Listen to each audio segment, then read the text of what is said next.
Hello kids, magical stories में आपका स्वागत है। मेरे चैनल को सब्सक्राइब करें और हर आने वाली नई वीडियो को एंजॉय करें। जादुई शहर की रानी एलिना एपिसोड 4। एलिना परी को उदास देखकर सोच रही थी कि आखिर इन मसलों का कोई तो हल होगा।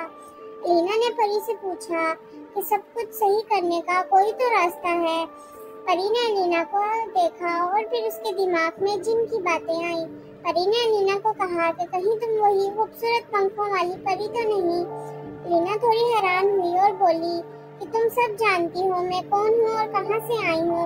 एलिना की बातों का परी पर कोई असर नहीं हुआ।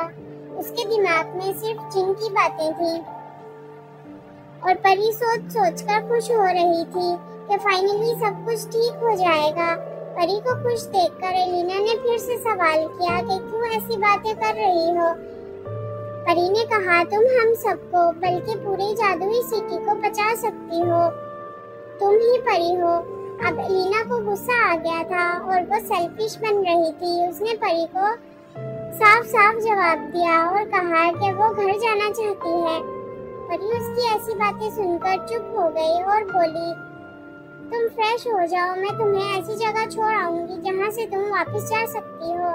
एलिना ने भी अपनी तैयारी की और जाने के लिए तैयार हो गई। परी ने एलिना को अपनी साथियों से मिलवाया क्योंकि परी ने अपनी साथियों को सब कुछ बता दिया था। उसकी साथियां बहुत खुश थी क्योंकि वो आजाद होना चाहती थी, लेकिन एलिना को इनकी खुशी से कोई फर्क नहीं पड़ता था। वो इसलिए खुश थी क्योंकि वो आजाद हो रही थी। परी ने एलिना को सबसे मिलवाया और उसे लेकर रवाना हुई। सारे जंगली जानवरों से एलिना को बचाती हुई वो उस जगह पहुंच गई जहां का एलिना को इंतजार था।